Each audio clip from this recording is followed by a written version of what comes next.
All right, this is my cousin. She's going to talk about what it was like when she found her sister murdered by her son's father. Okay, Marie, you can go ahead. Okay. Yep, it happened November 9th, 2018. And I lived down the street from my mom, and my sister was staying with my mom at the time. Also, two of my brothers were living there with my mom too, along with some of their children. My sister has an older daughter who lived with her and my mom, and then a son that was killed with her. The morning that this happened, I'll never forget it. I was in my bathroom putting on makeup, and I had all three of my kids in the hallway telling me to hurry up because I had to take them to school, and I was taking too long.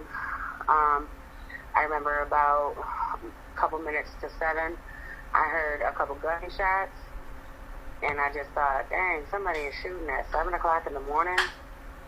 A couple seconds went by. A guy that lived around the corner from my mom and my sister, he is friends with me and my husband. He come over, ran upstairs and said, the police are at your mom's house. The police are there. There's a lot of lights. I don't know what's going on over there.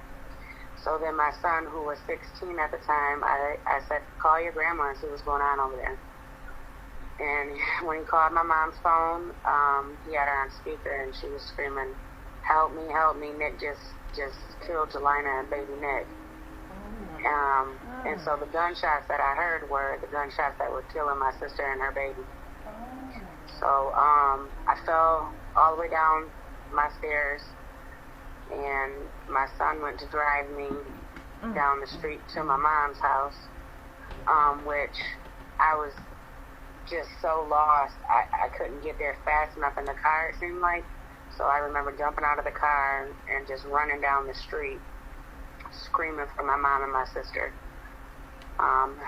When it got to the scene, it was lights everywhere. They were working on my sister. I couldn't get to her, but I was standing in the middle of the street screaming for my mom. And I seen one of my brothers being carried by the police because he was just faint. He couldn't walk. He couldn't stand. He was just screaming and yelling. And then my mom come out of the light, and she had some blood on her, and we were hugging, and she was telling me she thinks that my sister is dead. Now, when they first got shot, there was one police officer that showed up before anybody, and he picked my nephew up off of my sister and drove him to the hospital in the cop car. So he took him to the hospital. He was being worked on before they pronounced my sister dead. While I was still at the scene, I watched one of my brothers go into a state where he couldn't walk, and then I watched another one of my brothers show up and almost have a heart attack. Then me and my mom and my brother followed the ambulance to the hospital that had my sister in it. And they didn't have lights on, and they weren't driving fast, so we kind of knew then that, she was dead. He didn't get away because he killed himself after he shot both of them. He shot himself in his throat, and then he went to the hospital from there too, but he died at the hospital. Wow, my gosh, that's so tragic. How old was your sister at the time? She was 30. 30? She had just turned 30 years old in July before November. Wow. Did you feel any vibes like the night before or the week before? Yes. So the night before, her surviving daughter, she was staying the night with me. And at about 11 o'clock at night, she comes in my room. Now, it's a thing that she does all the time. She stays the night with me. My kids stay the night with her. It's a something that happens all the time. It's not something that's out of the ordinary. But what was out of the ordinary is she came in my room and she says, Titi, can you call my mom? And I said, no, it's all right. It's 11 o'clock. You got to go to sleep. You got to go to school in the morning. And she was like, but I want to go home. I was like, it's 11 o'clock. You don't never do this. Why are you, wanting to call her? And she said, well, I love her so much, and I just want to go home. I want to talk to her. I want to go home. I want to sleep with my mom. And my sister's car was broke. It was in the shop. So I called her, and she walked over to my house and picked up my niece. But before I got off the phone with her, it was almost, I said, I love you, and she said, I love you too. But when I said I love you, I was looking at my phone to make sure that it actually said her name for some reason, just to make sure she was still on the phone and that she could hear me. It was 2 weeks before she was murdered.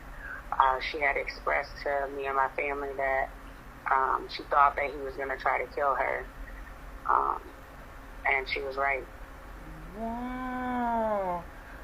So basically, a father killed his son and then killed his only kid. Wow, then killed the son's mother. For what? Yeah, nobody really knows. I know my sister and him weren't together.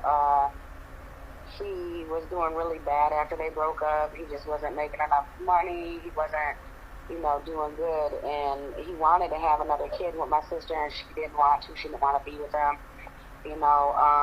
He had always tried to be very controlling over everything she did, over everything in the house and how she, moved and how she just made it through the day. It was just, he was one of those people where he just wanted to control everything. He was older than my sister, a lot older than my sister. My sister was beautiful. And yeah, he was a little obsessed. Do you know how much older, like how many years? Yeah, so he was like 10 years older than my sister. Oh, okay. Wow. Mm-hmm. So an older man, so he probably was like 40. Yeah.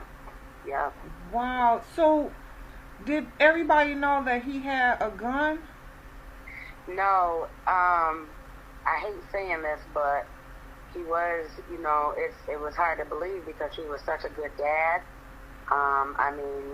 Even when him and my sister weren't together, he played a part in my niece's life because my niece wasn't his biological daughter, but he would still, pick them up, take her to the fair. He'd pick my kids up and take them to the fair with her and with his son. And he just, he seemed very mentally stable. He had a really good job. He was very, quiet.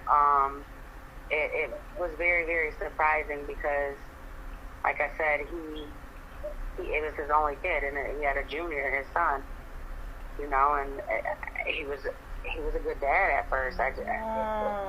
So it really wasn't any heavy warning signs, like he wasn't stalking her. She didn't have to like get any type of restraining orders or.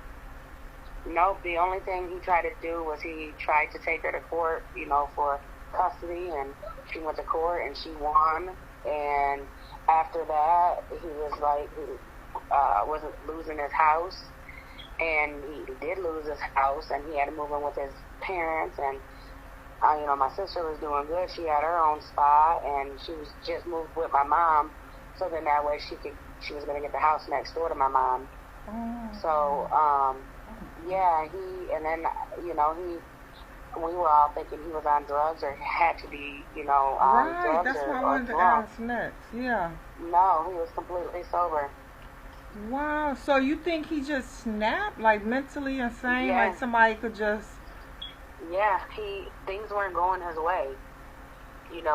Like I said, he wanted everything to go his way.